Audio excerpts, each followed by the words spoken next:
we're gonna talk about utilitarians. So a utilitarian object is something that you would use in everyday life. It's a functional item. You have a lot of options. Let's talk themes. A flower pot would be a good choice.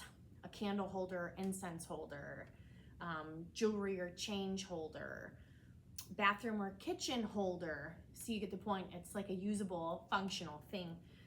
A game board, something you're actually gonna interact with. A bird feeder or bird house would be good examples. There are just a million things that you can make. For example, if we're talking kitchen holder, that might be like a stovetop spoon holder. Something that's gonna sit on your stove, so when you're done stirring your mac and cheese, you can set the spoon down so it doesn't get your stove all messy. We're not really gonna talk about any specific building methods because for this one, it's so broad that you could really choose any method you want. So chip and dips. Obviously this is a wheel thrown in your hand building, but something along these lines would be fun. Candle holder, little cutouts so that the candle will shine in the dark. A kitchen holder, something for like utensils would be good. So I can put my tall spoons here, maybe my spatulas here, and then maybe in this shorter one, some whatever else is in your kitchen. Methods I can choose to build with. You can do any of this out of a pinch pot. So make a ball, poke a hole, pinch it open. You can change the shape of them. You can build with slabs, flat rolled out pieces of clay. Remember, when you're building with slab, use a barrier between your clay and the table like a plastic bag, wooden dowels on either side, and then roll, cut, pay attention to the consistency of your clay, heat gun it as needed, and then build, assemble, put it together.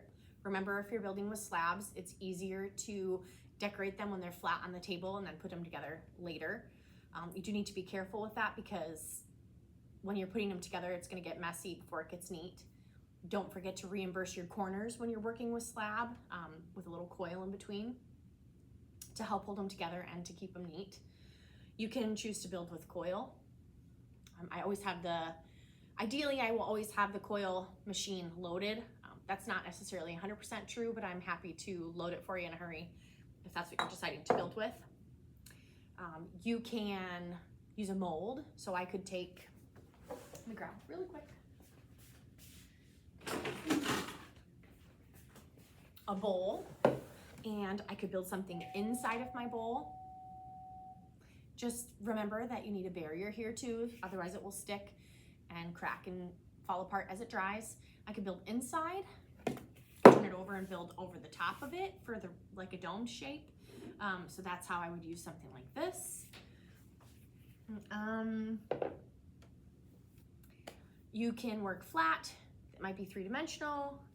It's really your choice. So utilitarian is something that you use in your everyday life. Again, the building method is your choice. There's cookie cutters for you to utilize if you need to. Stamps and rollers for decorating.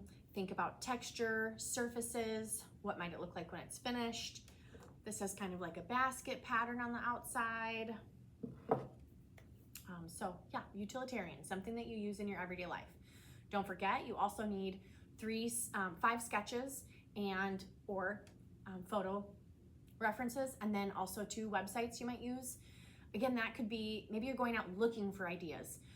Pottery utilitarian, type it into YouTube. Maybe you watch a video that gives you some examples, and one of those things is what you want to make.